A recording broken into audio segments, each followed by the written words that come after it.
Sekarang tuh lagi banyak kasus orang-orang yang bohong, nipu, atau mungkin ngejahatin orang yang jadi viral di media sosial. Bahkan udah bukan media sosial lagi cuy, sekarang tuh udah jadi film, udah jadi industri di Hollywood. Contoh film Inventing Anna, Bad Vegan, Tinder Swindler, bahkan ada juga, ini yang bikin gua ngakak sih gitu ya, tempo hari adalah ada juga Tinder Swindler-nya Indonesia gitu. Gile emangnya zaman sekarang. Di satu sisi seru gitu kalau kita lihat dari jauh, tapi kayak kalau kita mulai zoom in, kalau kita mulai relate sama kehidupan kita gitu ya, dan sebagai ya hakikat kita sebagai manusia sebenarnya serem juga sih, ya kan? Gak jarang ini jadi ngebuat gue dan ya lu juga mungkin ya bertanya-tanya gitu, bener gak sih para sultan-sultan ini atau orang-orang sukses ini tuh bener gak sih? Atau orang yang masuk Forbes 30 Under 30 deh, bener gak sih? Gue udah masuk juga by the way Forbes 30 Under 30 Asia. Tapi setelah gue cek lagi terkait dengan Forbes gitu ya, si Forbes ini pas batch 2021, kebetulan batch gue juga, ada juga orang yang masuk tapi katanya nipu. Bisa lu cek lah berita-beritanya, dan gue juga kaget sih sebenarnya kenapa gue bisa kepilih. Jadinya ini menimbulkan pertanyaan gitu kan, kayak bener gak sih gemerlap-gemerlap kesuksesan yang ditunjukkan orang dan gemerlap yang kita lihat gitu kan. Dan yang kita lihat tuh kan sebenarnya orang yang ketangkep gitu ya, atau mungkin orang yang terbuka gitu ya kasusnya, atau orang yang kena.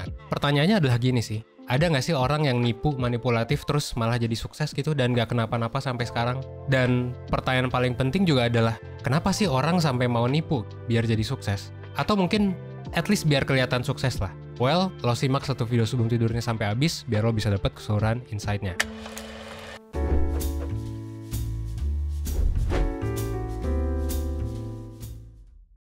Mungkin kita bakal jawab pertanyaan, kenapa sih orang sampai mau sebegitunya gitu buat kelihatan atau biar jadi sukses? Nah, jadi gini, kalau dalam psikologi itu ada istilahnya yang namanya the dark traits. The dark traits ini adalah traits atau sifat gitu, atau sikap yang dimiliki oleh orang yang menunjukkan tendensi dark mereka. Sesuai dengan nama ya, dark gitu kan. Nah, di dark traits ini sebenarnya ada 3 aspek. Pertama adalah narcissism, yang kedua adalah Machiavellianism, dan yang ketiga adalah psikopati. Gue bakal jelasin dengan cara simple ya, dan mungkin gak seilmiah itu, ini juga bisa diperdebatkan sebenarnya teorinya. Jadi kalau ada yang mau nambahin atau koreksi, ya itu boleh lah, silakan lo komen, nanti gue coba pin ya, buat komen yang bagus gitu. Oke, gue bakal jelasin ya. Pertama, narcissism. Narcissism ini gampangnya bisa diartikan sebagai orang yang punya rasa superior berlebih. Tapi memang narcissism ini di dalamnya itu individunya ngerasa insecure sebenarnya sama dirinya sendiri. Jadi memang ada plus minusnya. Cuman yang jelas ketika orang punya narcissism yang tinggi, ya dia bakal ngerasa kelihatannya bakal lebih pede, ngerasa superior dan lain sebagainya gitu. Itu dark trait yang pertama. Yang kedua adalah Machiavellianism. Seperti yang kita tahu ya, mungkin lu pernah dengar tentang orang yang namanya Machiavelli. Dia adalah pencipta buku klasik The Prince yang dari dulu sampai sekarang sebenarnya sangat kontroversial, karena di buku ini itu ngajarin gimana caranya biar lu bisa jadi politisi yang naik ke atas, mungkin sampai jadi presiden atau mungkin jadi menguasai negara gitu, dengan cara memanipulasi orang, dengan cara-cara yang pragmatis banget, sampai itu tuh nggak etis gitu loh. That's why istilah Machiavellianism ini muncul sih gara-gara buku klasik itu.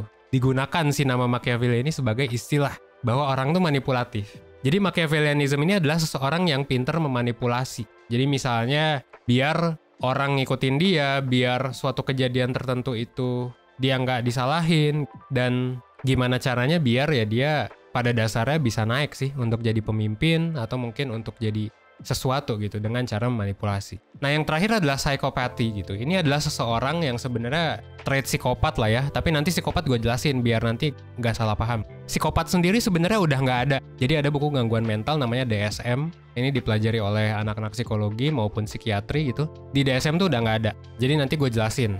Cuman intinya, psikopati itu adalah seseorang yang pertama kurang memiliki empati terhadap orang lain, dan juga terhadap norma-norma juga yang berlaku. Dan sebenarnya yang menurut gue cukup fundamental di psikopat itu adalah nggak punya rasa bersalah. Jadi nggak ngerasain tuh yang namanya nyesel atau rasa bersalah ketika mereka ngelakuin sesuatu. Nah, mungkin beda dengan yang lo bayangin ya psikopat itu. Dan gue pribadi ya, ketika kecil gue mikir psikopat itu adalah orang yang suka ngebunuh-bunuhin orang, which is true to some extent, kayak cold-blooded murderer gitu. Tapi sebenarnya bukan itu intinya. Ya bisa aja psikopat ngebunuh dan mungkin punya tendensi ngebunuh gitu. Tapi sebenarnya inti dari segala inti dari psikopat itu adalah guilt gitu, atau rasa bersalah. Jadi bukan tentang ngebunuhnya kalau menurut gue ya. Karena banyak juga kok orang yang gak psikopat tapi ngebunuh orang karena emang kriminal aja atau karena memang mungkin emosi dan lain sebagainya gitu, atau gara-gara perang kan bisa aja gitu, orang gak psikopat ngebunuh orang. Tapi psikopat juga bisa aja. Nah, kalau psikopat itu kenapa dia ngebunuh, kenapa dia melakukan sesuatu, itu sebenarnya terjadi karena dia nggak ngerasa bersalah atas perbuatannya. Jadi apapun itu ya, bisa jadi membunuh, mencuri, menipu, dan lain sebagainya. Nah, itu adalah psikopati. Kalau menurut gue sih titik beratnya lebih ke guilt ya, dari yang gue pelajari. Nah, semua karakteristik ini sebenarnya bisa kita lihat di karakter-karakter yang beberapa waktu kebelakang viral gitu kan. Entah itu afiliator mungkin, Tinder swindler. Dan salah satu yang mau gue bahas di sini, misalnya si Anna Delvey gitu ya. Jadi kalau lo udah nonton atau belum, gue coba ceritain ya. Jadi kisahnya si Anna Delvey ini atau nama aslinya adalah Anna Sorokin, adalah film yang didasarkan pada kisah nyata. Nah, si Anna Delvey ini bisa dibilang punya karakteristik yang menjurus ke 3 kepribadian yang gue jelasin tadi. Karena pertama dia mau bikin ADF, Anna Delvey Foundation. Pertama dia ngerasa bisa dan dia juga ngerasa mantep banget gitu ya, narsis. Kedua juga Machiavelli, jelas memanipulasi orang gitu ya, sampai nginep di, ini gue spoiler lagi, nggak apa-apa lah ya, sampai dia mungkin nginep di kapal orang misalnya, terus dia pakai kartu kredit orang gitu kan, mencuri juga. Dan kayaknya sekarang juga kalau lu lihat akun IG-nya ya, dan ini masih ada, itu tuh dia kayaknya nggak ngerasa bersalah sih, malah dia ngerasanya bangga gitu loh, bisa jadi terkenal dan lain sebagainya. Jadi kayak bisa dibilang ya dark thread-nya mungkin tinggi ya, meskipun gue nggak tahu nih gitu ya, gue nggak tahu orangnya kayak gimana, dan bisa jadi itu yang dia tunjukin ya. Cuman ini kita ambil dari kasat mata aja, karena nggak bisa juga sih sebenarnya ngejudge tanpa kita kenal. Cuman ini ya for educational purpose ya, karena memang udah viral juga. Nah gitu ya, jadi kurang lebih gitu. Dan sebenarnya si Anna Delvey ini bisa dibilang 80-90% hampir berhasil loh. Gua nggak tahu cerita aslinya kayak gimana, tapi kalau di film ya dia tuh hampir dapat funding gitu, hampir dapat dana untuk bikin Anna Delvey Foundation itu. Jadi udah masuk ke kalangan elit di New York, udah bisa berhasil hampir ngebujuk si orang bank juga supaya dapat duit. Gue lupa sih berapa juta dolar ya. Terus juga dia sebenarnya bisa hidup tanpa kerja dari sana dan hidup enak. Dan ini menarik banget karena dia bisa dibilang sukses, at least sampai dia ditangkep sih ya, dan orang nyadar bahwa oh nih orang sebenarnya nipu gitu. Nah tapi sebenarnya pertanyaan yang mau gue ajuin lebih lanjut adalah, sebenarnya dark threads ini selalu buruk nggak? Jawaban kalau menurut gue sebenarnya kompleks. Tapi kalau dibilang buruk ya jelas ada tendensi ke sana. Cuman bisa dibilang ada juga sisi positifnya gitu ya. Jadi karena ini riset lama sebenarnya udah it's 20 years ago, 20 tahun yang lalu. Tapi kalau gue coba lihat dari perspektif sekarang, sebenarnya ada juga kok positifnya. Dan bahkan kalau menurut penelitian, orang-orang dengan kepribadian itu sebenarnya relatif lebih sukses dalam karir mereka. Ini juga menarik karena biasanya katanya orang-orang dengan dark threads ini biasanya bakal sukses di organisasi yang kurang terstruktur gitu. Nah ini salah satu yang gue baca ya di artikel Harvard Business Review. Mereka tuh biasanya memang punya beberapa kelebihan. Contohnya lebih open sama hal baru, punya curiosity yang tinggi, punya self-esteem yang tinggi, dan juga lebih kompetitif. Dan rasa kompetitif inilah yang bikin mereka jadi punya haus gitu untuk menang, untuk dapetin apa yang mereka mau. Dan semakin gak terstruktur sebuah organisasi atau tempat bekerja, maka semakin besar juga kesempatan individu dengan dark threads ini punya karir yang oke. Kenapa bisa gini? Ya karena di dalam organisasi yang kurang terstruktur, itu kemungkinan etika dan gimana cara kita kerja dengan landasan moral, kerja dengan etis itu nggak terlalu dipentingin. Mungkin ini bisa kita lihat juga ya di film Wolf of Wall Street, one of the best film menurut gue. Ini film yang keren banget dan sering gue rewatch tiap tahun. Ini juga ngebahas soal kapitalisme, ngebahas soal penipu juga, yang sekarang setelah keluar dari penjara juga kan sebenarnya orangnya masih ada gitu, masih hidup dan jualan juga sekarang. Bisa jadi memang sekarang udah nggak kayak dulu ya, yang pakai narkoba dan lain sebagainya gitu, dan juga nipu orang. Tapi yang jelas orang-orang dengan dark threads ini ya intinya bisa sukses. Mungkin dalam waktu singkat juga. Nah ini juga mungkin bisa jadi penjelasan ya kenapa kadang orang licik itu mungkin lebih sukses, lebih cepat sukses juga daripada orang yang jujur. Meskipun kalau ditanya bisa nggak jujur tapi sukses, ya bisa juga kalau menurut gua. Sekarang kan banyak ya entrepreneur muda, content creator, atau bahkan art creator, designer gitu ya, yang sukses dalam waktu singkat. Meski sebenarnya jarang banget gitu, yang instan banget gitu ya. Kayak yang awalnya bukan apa-apa gitu, tapi tiba-tiba jadi crazy rich tuh menurut gua unlikely sih. Biasanya ada proses yang ditempuh. Contoh aja ya, ini gua nggak tahu sebenarnya orangnya, nggak pernah ngobrol juga. Contohnya tapi misalnya Jerome Pauline gitu. Dia kan sukses dalam waktu singkat ya, masih muda juga. masuk juga tuh sama bareng sama gue Forbes 30 Under 30 Asia di batch 2021 sama kakaknya ya. Nah si Jerome Paul ini kan sebenarnya sebelum bikin Nihongo Mantapu, terus sekarang juga ada Menanti gitu kan. Sebelumnya juga udah pinter cuy gitu. Gue sebelum nonton video ini gue lihat biografinya. Dari SMA dia udah juara Olim Matematika.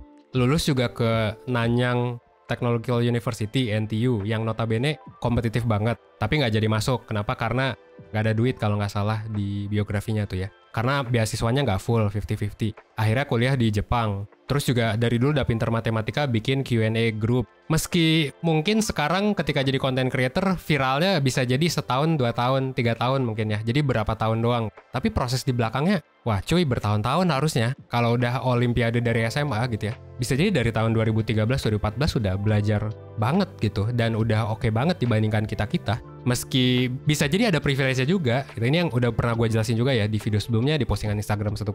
Gue sempat jelasin tentang unfair advantage, konsep Miles. Lo bisa cek aja, tapi nanti ya, menurut gue ceknya, lo beresin video ini dulu. Tapi yang jelas gini, pasti ada privilege-nya. Mungkin privilege itu bukan dalam bentuk uang, karena tadi ke NTU aja mungkin nggak bisa, karena bukan anak Crazy Rich gitu, bukan anak Bill Gates, si Jerome Paul ini kan. Tapi ada juga privilege yang lain, kayak misalnya gimana orang tuanya ngurus dia. Mungkin orang tuanya oke. Mungkin lingkungan keluarga, pertemanan, dan lain sebagainya juga oke. Terus juga inteligensi dan lain sebagainya juga sebenarnya bisa jadi faktor pendukung kan. Nah sekarang pertanyaannya adalah harus gimana dengan Dark Tide ini, dengan kita udah tahu ini. Well kalau menurut gue sebenarnya Dark Tide ini bisa jadi kelebihan, asal jangan over aja. Dan sebenarnya based on research ini juga seringkali Dark Tide ini ada di posisi kepemimpinan. Mungkin gue juga punya gitu. Dan gue juga inget sih dulu, jadi gue tuh dulu kan sempat jadi ketua BEM di Fakultas Psikologi UI gitu ya. Tahun 2018 itu tuh sempat gitu ada seleksinya kan. Jadi seleksinya tuh bukan hanya voting, yang kedua adalah melakukan yang namanya eksplorasi. Dan kita ditanya-tanya, dan termasuk waktu itu ada kakak tingkat yang iseng. Waktu itu dia nyuruh ngerjain psikotes, dan ternyata psikotesnya itu Dark Triad. Dan ternyata cakabem Psiko UI cukup tinggi juga Dark Triad ya gitu ya. Tapi meskipun ini ada di leaders ya jelas ya, ada juga negatifnya tadi. Karena ya kecenderungan untuk ngelakuin hal unethical gitu ya juga makin tinggi. Ini juga yang gue sadari sebenarnya. Dan gue juga sejujurnya setelah menjalani kepemimpinan dulu sih ketua BEM, sekarang kan CEO startup gitu ya 1%. Gue juga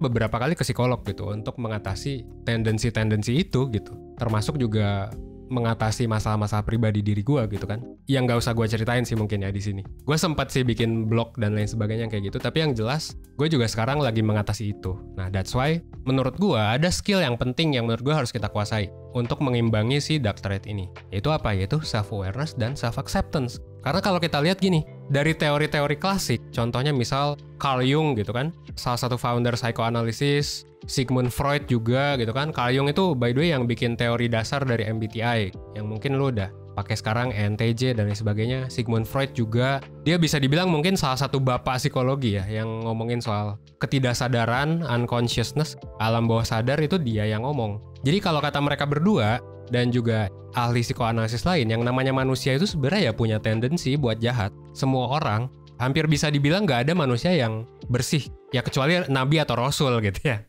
Kalau spek nabi sih beda lagi ya. Tapi ya kita mesti bisa tahu sisi jahat kita tuh apa. Dan abis itu ya gimana caranya buat kita bisa nerima itu. Karena kalau menurut Carl Jung, yang dia ngebahas archetype juga, ada juga kok sisi jahat di diri kita. The dark side gitu. Itu tuh ada. Dan memang harus diterima. Dan gak apa-apa juga ada sisi jahat sebenarnya. Ini juga dijelasin kan di Star Wars gitu. Gak apa-apa ada sisi jahat, yang penting kita bisa ngontrol itu dan kita gak jahat ke orang. Sisi jahat tuh is okay untuk ada. Ini juga udah dibahas lah di beberapa filosofi lain ya, yin dan yang dan lain sebagainya gitu. Emang to balance the world mungkin butuh bukan orang yang punya sisi baik aja, tapi juga ada sisi jahatnya yang bisa dia kontrol gitu kan. Nah sekarang pertanyaannya adalah, kalaupun kita jahat, kalaupun kita juga udah pernah jahat, gimana cara biar bisa berubah? Sebenarnya gitu kan intinya. Karena kejahatan mungkin nggak akan pernah beres di dunia. Tinggal gimana aja biar bisa introspeksi, biar bisa berubah, biar bisa berkurang lah at least. Dan gimana caranya biar kita bisa tetap punya ethical boundaries. Nah ini sebenarnya masuk ke pertanyaan lain, dan ya mungkin ini dibahas di next video aja ya, karena udah kebanyakan gitu ya bahasanya. Banyak banget ngap dari tadi ya. Tapi yang jelas gini sih, kenapa channel 1% tuh ada, sebenarnya adalah biar bisa ngebantu lo sih untuk lo belajar pelan-pelan, kita semua belajar pelan-pelan. Gue juga sebenarnya sambil belajar sih, sambil bikin skrip, ambil voice over juga, sambil jualan konsultasi juga ke lo, gue juga belajar cuy. gitu ya. Soal apa belajar ya? Soal kehidupan sih. That's why kita menamakan diri kita life school, yang mungkin nggak lo dapetin di sekolah. Dan gue jelas gue nggak dapetin ini di sekolah sih. Dan bahwa banyak sebenarnya hal yang bisa kita pelajari, banyak kelemahan, kelebihan yang bisa kita tingkatin lagi. Akhir kata ini aja sih hikmahnya. Sebenarnya ini pesan gue sih mungkin ya. Jangan pernah berhenti belajar. Yang kedua, jadilah lifelong learner, be curious, dan yang paling penting adalah ya tonton sih semua video 1%. Dan ini adalah saatnya gue jualan, ya silakan kalau misalnya ada masalah, konsultasi sih. Karena gue ngerasa setelah gue konsultasi ya gue bisa berubah juga. Jujur ya, sampai akhirnya ya waktu itu setelah gue konsultasi akhirnya gue bikin 1% ini. Mungkin kayak gitu ya. Akhir kata, gue Evan di 1%, well, jangan lupa nonton video-video yang lainnya juga. Silakan lu tonton juga berbagai macam video yang kita buat lu semua juga. Dan kita juga udah bikinin berbagai macam playlist yang bisa lu tonton sesuai dengan masalah yang lu alami. Silakan dieksplor aja. 1%.net juga bisa dieksplor, oke? Gue Evan di 1%, well, as always, see you on the next video. Thanks.